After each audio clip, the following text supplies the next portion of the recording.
Hi, my name's Jude. Welcome to tonight's session. It's all about what do we do over winter. Some people say to me, what's happening with the bees? What are they doing? And I say, well, pack downs happen. They're all tucked up till September. And what are you going to do? Well, I could go on a holiday, perhaps go skiing, go north seeking the sun, if we're able to travel. But there's a lot of jobs to do to make sure we're ready for a really successful honey season come spring. So I tell them that it all starts in September and we have to be ready. I'll be reading some good books. Might be doing the bulk biosecurity course so that I know all about diseases and how to stop them, how to avoid my hive getting diseased.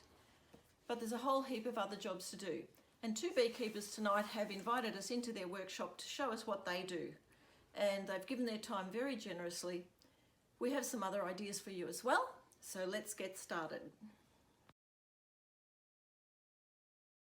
Having a bee-friendly garden is really important. If you're in an urban area, you may be able to rely on the trees that are in the parks and gardens and riverways, or out in the country the same. But around your garden there are a lot of other plants that bees can use for both nectar and pollen. So checking out a good book or looking at your USB stick that you were given when you did the bee course, you'll be able to identify which plants have a good source of pollen or honey and add them to your garden. Or you can just observe and see where the bees go. Even on cold days, they're out. So be more aware of what plants the bees are going to. I'm interested in identifying native bees in my garden, and I'm going to show you how I built a native bee hotel. Hi everyone, I'm Jude. One of the winter jobs that I've really been looking forward to doing for a little while is making a native bee hotel. I had one in my last house, which I made in the back of a bird house that no birds ever went into. So I took the back out of the bird house and filled it up with pieces of bamboo that were drilled out to let the native bees in. And I packed that in the back of the birdhouse. However, we left that place and I sourced some more bamboo at my sister's place, drilled it out, and I've kept it for some time. I also had a part of a tree that we cut down there, a liquid amber, and so I kept some of the pieces of that and on our drill press drilled some holes in that so that would make little homes as well. One of the other things I sourced around our place was a pine cone. It wasn't completely dry, so I know that once it's in the birdhouse, it will expand as it dries and tighten all the bamboo. Because I didn't glue the bamboo in, I just put it in and made it a pretty tight fit, and as the pine cone dries, it will make it even tighter. One of the other ones I made, I put on an east-facing wall outside on a fence, and it got pretty wet and mouldy. So this one's going to hang under our veranda facing north. It'll be much warmer. It's pretty satisfying to make, pretty easy to use all the tools. I learned a few things myself as I do it, such as use clamps. Not using clamps was a bit of a mistake in the first place, so I had to go back and do it again. Also, next time I make one, I'm just going to make one with a tilted roof. Tilting upwards, not a peaked roof.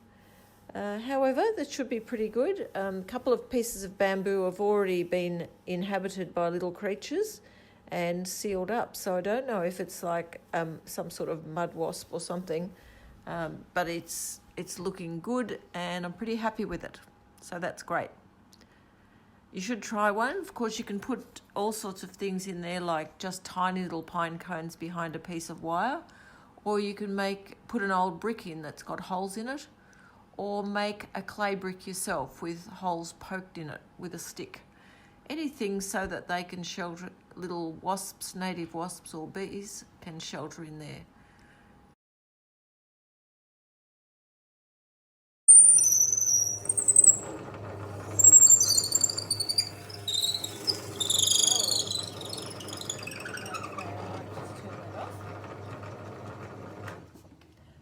Okay, what we're doing here is getting some liquid amber that was on our tree back at our other house in Ballarat and started drilling holes in it, just ready to put inside of the bee hotel.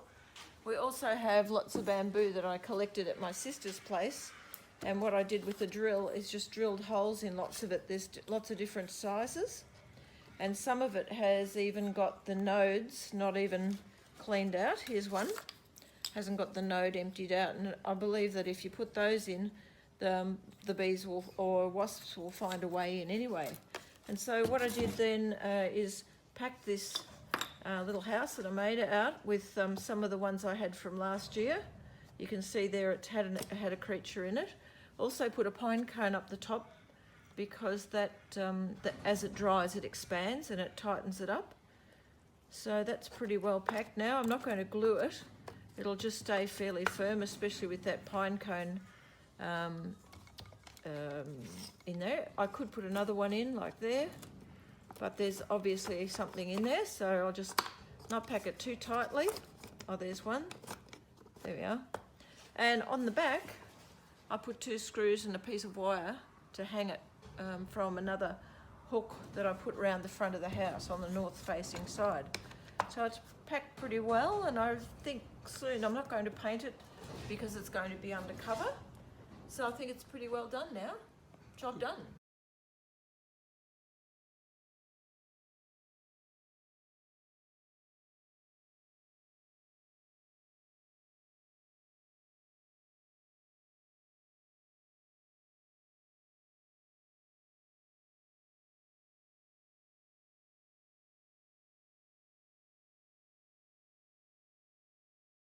Next spring and summer, we hope it's a really bumper season like it was this last year for honey. In your shed, you might like making your own frames, putting in your own foundation, building it all up from scratch rather than buying them. We watch Eric now as he leads us through using his jigs and making frames and having a chat about, is it better to buy or to make? Yes, good evening. My name's Eric. I've been keeping bees for some time now. I make all my own gear for expense purposes. I enjoy making them, and I've made all my own jigs. They're homemade. This one I've got here is for making frames. I do 5 frames at a top. I always use glue. As you can see, I've already put some glue in there. I put the top bar on, and of course it's a bit tight, isn't it? It's always tight when you want to show someone.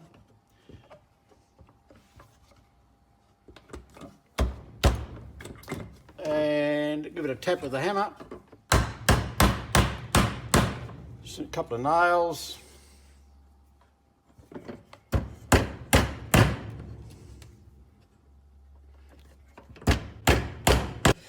Pull it out. I put a new end in. I'd be doing 5 at a time, of course. I'm doing this to show you.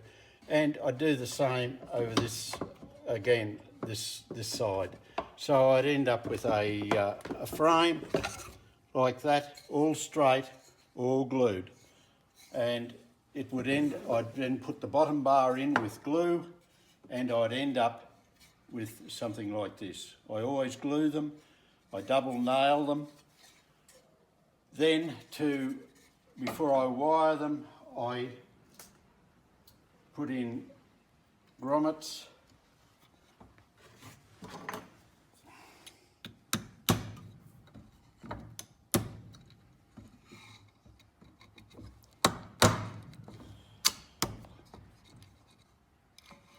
Or fairly time consuming doing original wax. Oh yeah, it never goes straight when you're showing someone, does it, eh? But I'd just give them a tap, and that's my finished frame. What sort of nails did you use? You must use nails you buy off apiary suppliers. They have a cement cover over them, a cement cover to stop them pulling out. You can't buy them off Bunnings. They're a Pacific nail. All right. Same with the grommets. You buy them off apiary suppliers. Okay, I'll show you where I go from here.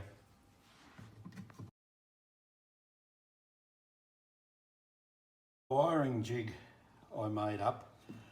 I've got my wire, I've got the rollers to run my wire around, and these here are slightly elongated because of the size of the frame. Sometimes you can alter them around, because when you put your frame down and you compress it to wire it, you can alter the distance just in there. Just a minor thing.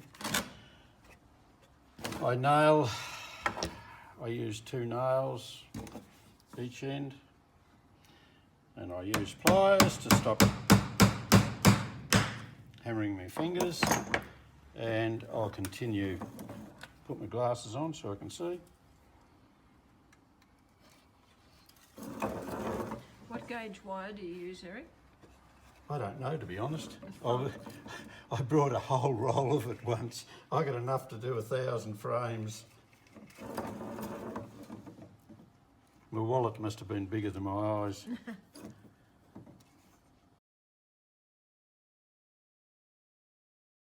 All tricky. In winter, you can get different grades of wax.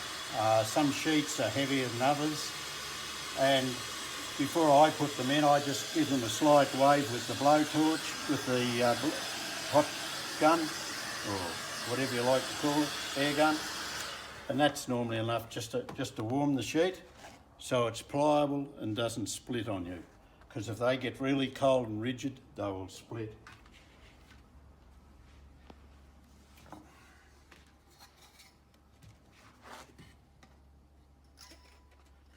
And then I can work them down through my frame.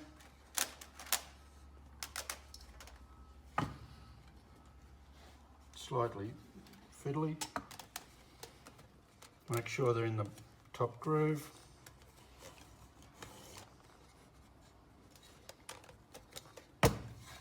They're in the top groove. Now it's all there, reasonably square.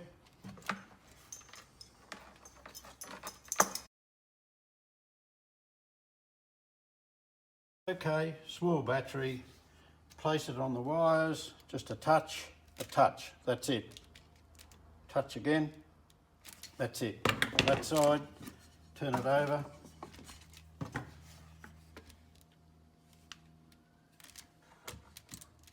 And that's it. Any longer and you've happily melted it through. And there's the frame completed.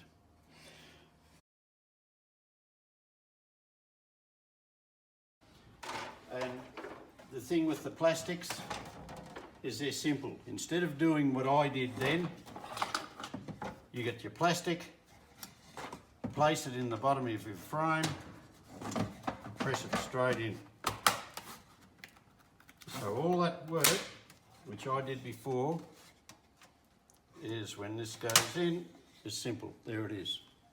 So there's your plastic, and I'll show you what I wax them with.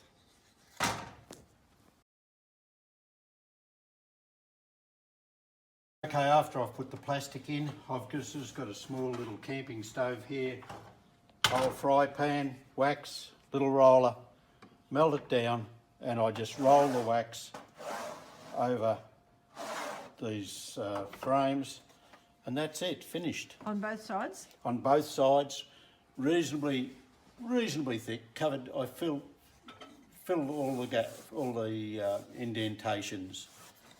And if you don't wax them, what happens? I don't know, but I don't think they would grow. The bees would simply build them out. I noticed last year that I had plastic frames and I had wax frames, natural wax. On one hive, I couldn't get the bees up the top.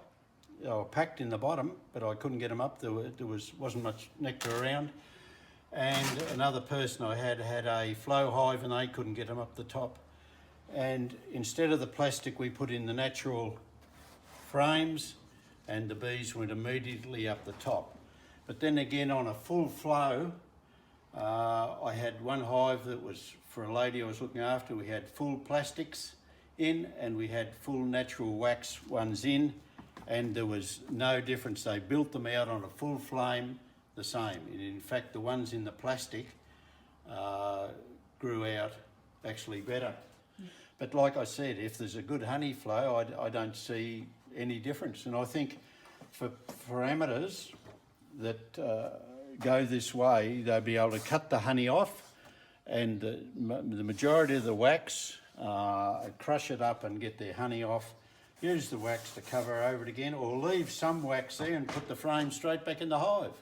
And I see no reason why the bees won't build it out. Because if you've only got the one hive, to go through all this, to have all the gear to do it with and everything, this to me would be far more simpler. This is why all the professionals are pretty well going on to plastic now. Simple, quick, easy.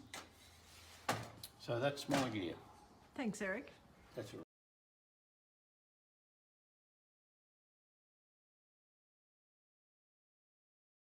Hey, Peter, great to see you. Happy lunchtime. My name is Peter Debicki, the Polish beekeeper, and basically one of the things that I really enjoy is actually making my gear, my beekeeping gear.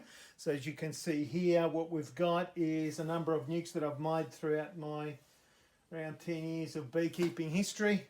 A few of these have been purchased, but yeah, as you can see, all sorts of configurations and styles. So one of the first ones that I did make a few years back is this. So when you make it, this is a router table, by the way. We'll use that as a stand. It's almost winter. What can beekeepers do this winter? So you can actually make a nuke box out of scrap. Any scrap that you've got, you can actually make it. And what I did here is just made a very simple lid. Very simple lid. The frame's sitting pretty much below. The other feature of this nuke box is how most people need routed ends, which I'll show you. This is a routed side, for example, the end that hasn't been routed. But what you've got here is you can just put 10 mil of ply against the end bit, and here's your rebate to where the frames can sit. And as you can see, a lot of propolis in there to keep the mats. And so pretty much this nuke has got all different timbers all around. Are they expensive to make? This nuke in terms of materials might have cost me $5. No, probably the steel cost more. Maybe $10, probably not $10. But yeah, it's just a simple entry. You can get these discs for $3 online. Open, queen excluder, vents when you're transporting, etc. And then you've got your, as you can see, very important to make sure that you brand all your hives. However you do it, you need to do it. So we know that it actually belongs to you. So it's a great nuke. And what else can we say about it? It works really well. Make sure you get the clips, so much easier than strapping stuff like that. Clips all hand, you can install that yourself, a disc, and you've got a nuke. And like I said, this nuke has served me well. And it's kind of a, you could say, a cheap version. And what are the important parts of a hive box? But this one is wax dipped, and I will go into that. These are 5 framers, but I make all different sizes. So let's have a look at this one. Sorry, Jude. So, as I said, branding's important. This one. And what we've got here is, this is a standard 5 frame nuke. As you can see in here, it's an insulated lid. I'm a big believer in insulation. Can't live without it, particularly in an area like Ballarat. This really works well in summer as well. There'll be a core fluid piece that'll go in here as well. And I've just haven't had the time to do. So the bees don't get in there, because the bees can, as you can see here, get into that and chew the styrofoam. Right? So that's a solid lid. I get my ColourBond tops bent by a guy and get whatever size that I actually desire. So you can pre-order that. Get a big order, they'll work out to a few dollars each. That's the lid. And you know, we wax dip this whole piece that I make. Now let me just show you the features of this. This is one of my designs.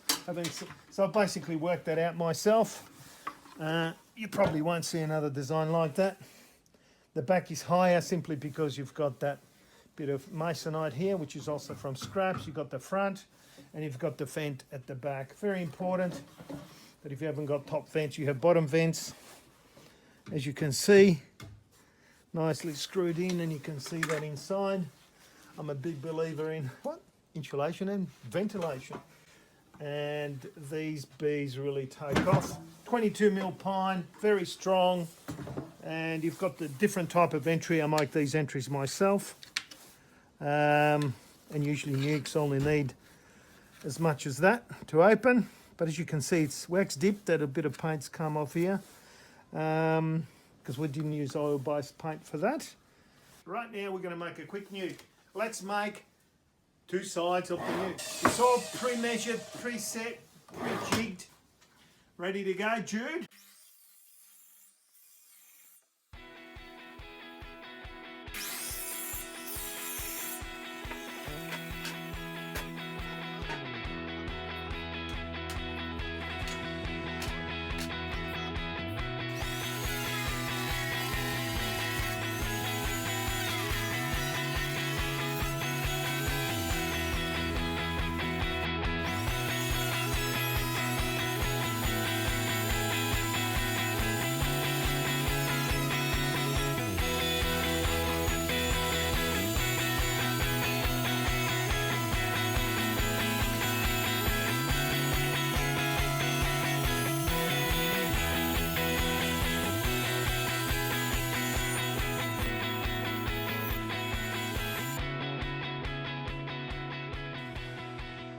This is the 3-frame nuke.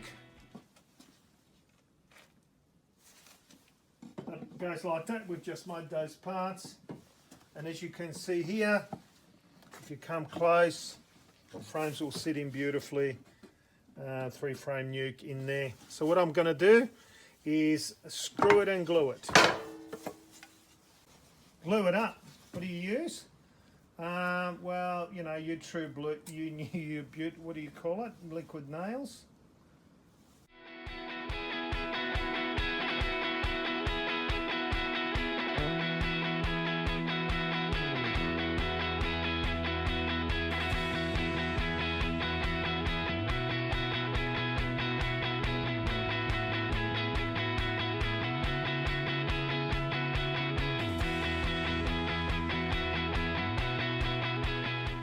Okay, so putting boxes together, you've got to make sure that they're square, right? There's certain setup machines for that. I haven't got one. The other thing is about putting it together, it's screwing, gluing and screwing, right? So what you do, I love to do a pilot hole, because if you don't, you're more likely to crack. And if you go in the middle right there,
Thanks, Peter. You've really inspired me to collect all sorts of scrap wood now, and I'll be using the router. Last season I collected several swarms and I didn't have enough nukes, so 1 nuke coming up.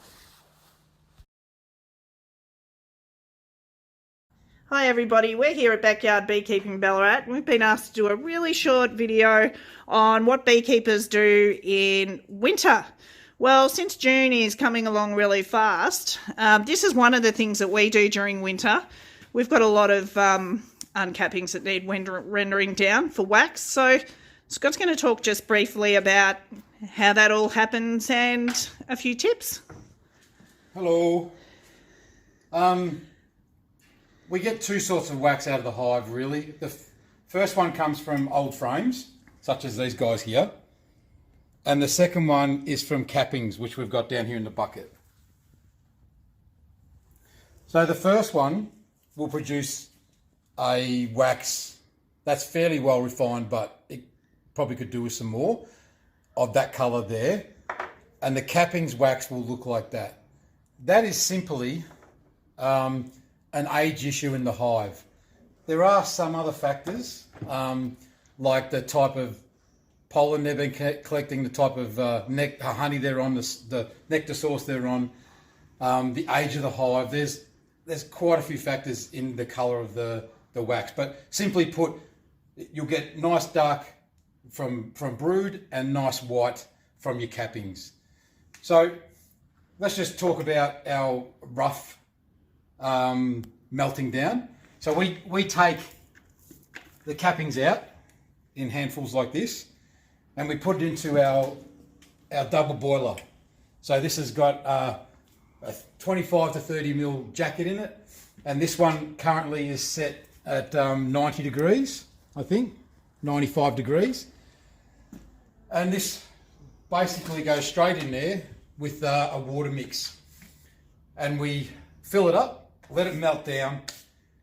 We use a scoop to get out the stuff that floats. Then we let the water out with this bottom valve here. And then slightly above that bottom one, so when it starts to run clean, then we take the good wax from this one here.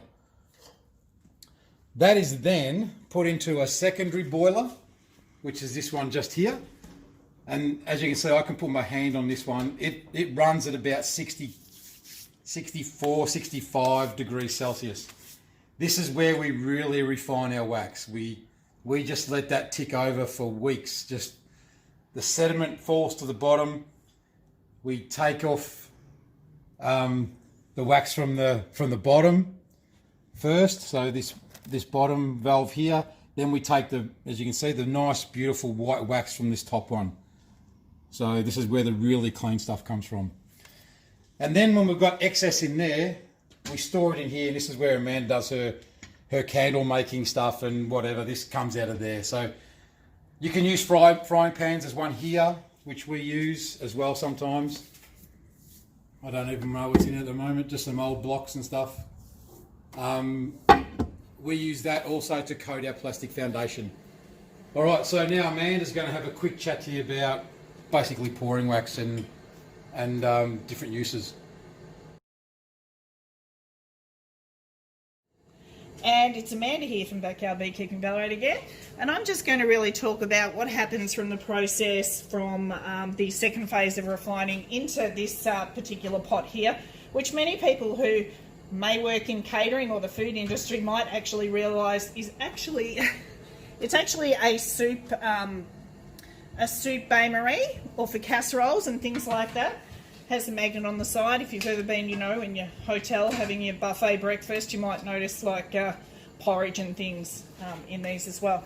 So from this, we then take the wax in one of our little jugs here, and making sure that there's no plastic on the front of the jug because it may tend to melt in the heat of the wax, and actually pour the wax into the different candle moulds. So we've got a range of different candle moulds here. We mainly sell wax to people who are interested in doing a whole range of things. For the last 2 seasons, the wax that we've sold has predominantly been for people who are interested in making beeswax wraps. But some of the more unusual things is we have people who buy wax to make hair products, so hair and beard wax, shoe polish, and wood preservation type products for chopping boards and so forth. So, those kind of woodworkers and craftspeople. And last week I had a chap come and grab some some beeswax for the mouthpiece of his didgeridoo. So people use beeswax for a whole range of different reasons. We mainly sell beeswax in really small sticks, so we call these beeswax sticks, and we will pour into those. We have these which are, and this is a plastic mould. So in terms of my experience with making and pouring wax, these aren't as good as the silicone based moulds. So these are just like round kind of round molds. So this one's one of a bee. These are actually soap molds. So if you run into trouble and you can't find any wax molds, you can certainly use soap molds if you just want to make wax to sell like that. So the other thing we sell, aside from wax in the sticks, we then go up to this, which is a silicone mould, and these are 1/2 kilo blocks, and another good product as well. And then just to be a little bit fancy, instead of just doing a 1 kilo in your your loaf pan, which you can just grab at Big W or Kmart or any of those kind of food supplies. This one's a Wilshire one. It's got a nice little top on it.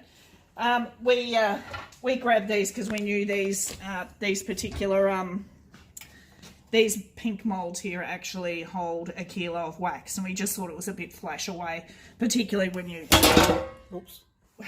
go into farmers markets and so forth. So we pour those and they look really good, and we have lots of children want to touch them. But it's really just 1 kilo of wax that we sell.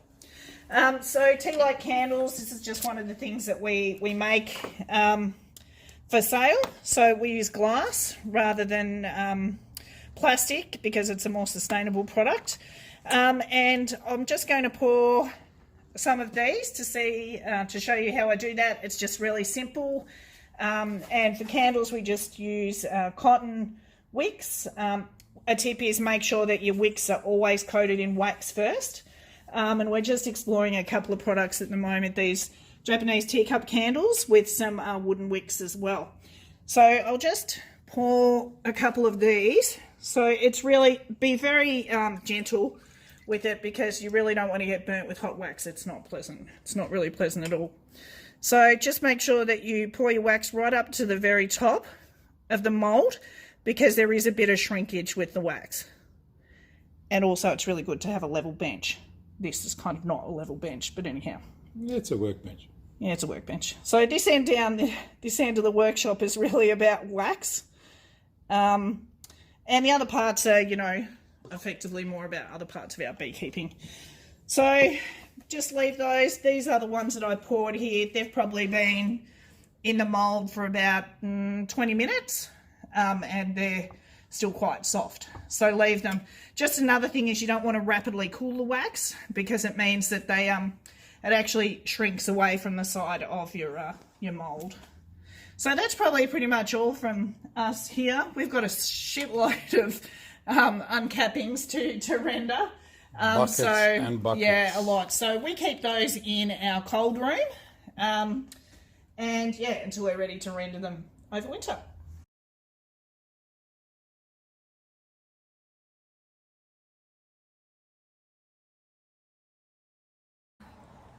That's all we have for you about what beekeepers do in winter. But if you've got other things you'd like to share about what you're up to, just post it on the BRB members page or the Ballarat Regional Beekeepers Facebook page. There might be things that you do like painting hives or things we haven't even talked about tonight. That'd be great to hear from you. I want to give a huge shout out to Peter and Eric and Scott and Amanda for inviting us into their workshops to see what they're doing. All of that material was so valuable to us all. And a huge thanks to Adrian for putting all this together. See you next time.